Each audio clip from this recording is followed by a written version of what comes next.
আন্তর্জাতিক প্রীতি ম্যাচে আবারও মাঠে নামছে আর্জেন্টিনা।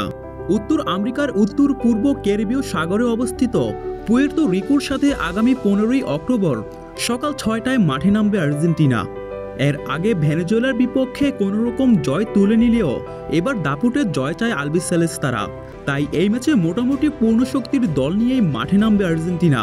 এছাড়াও প্রতিপক্ষ যেহেতু তুলনামূলক কম শক্তিশালী, তাই এই ম্যাচে আর্জেন্টিনার স্কোয়াডে দেখা যেতে পারে কয়েকজন তরুণ ফুটবলারকে। তো চলুন দেখে নেওয়া যাক পুয়ের্তো রিকোর বিপক্ষে কেমন হতে পারে আর্জেন্টিনার একাদশ।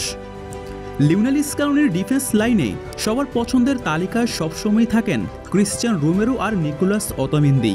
তবে আগের ম্যাচে রোমেরোর সাথে অতামেন্দিকে বাদ দিয়ে নতুন ডাক পাওয়া মার্কোস সেন্সিকে সুযোগ দিয়েছেন স্কালোনি।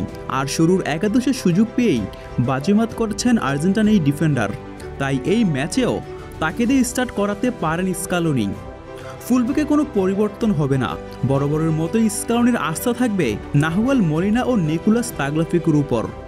মিডফিল্ডে আসতে পারে পরিবর্তন।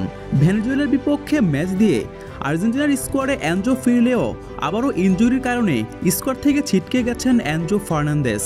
তার পরিবর্তে এই ম্যাচে দেখা যেতে পারে আগের ম্যাচে স্টার্ট না করা অ্যালেক্সিস ম্যাক অ্যালিস্টারকে।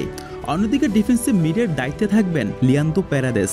তার সাথে হোয়াইট মিডে দেখা যেতে পারে অ্যাটলেটিকো মাদ্রিদের ইউংস্টার জিউলিয়ানো সিমিওনিকে। এছাড়াও অ্যাটাকিং মিডফিল্ড পজিশনে বা নাম্বার 10 রোলে দেখা যেতে পারে নিকোলাস পাচকে। আগের ম্যাচে অ্যাটাকিং লাইনে দুই স্ট্রাইকার লাউতারো আর আলভারেজকে নিয়ে কৌশল সাজালেও এই ম্যাচে হয়তো একজন বাদ পড়তে পারেন। তাই নাম্বার 9 পজিশনে বরাবরের মতোই থাকবেন হুলিয়ান আলভারেজ। এদিকে ইনজুরির কারণে খেলতে পারবেন না রিয়াল মাদ্রিদের ইয়ং সেন্সেশন ফ্রাঙ্কো মাস্তান্তুনো। তাই স্কালোনি যদি দলকে 4-3-3 ফরমেশনে খেলায়, তাহলে মিডফিল্ডে প্যারাদেস আর ম্যাক অ্যালিস্টারের সাথে দেখা যাবে ডিপল বা লোসেলসোর মধ্যে যে কোনো একজনকেই। আর অ্যাটাকিং লাইনে আলভারেজের সঙ্গ দিবেন নিকোলাস পাচ আর জিউলিয়ানো সিমিওনি।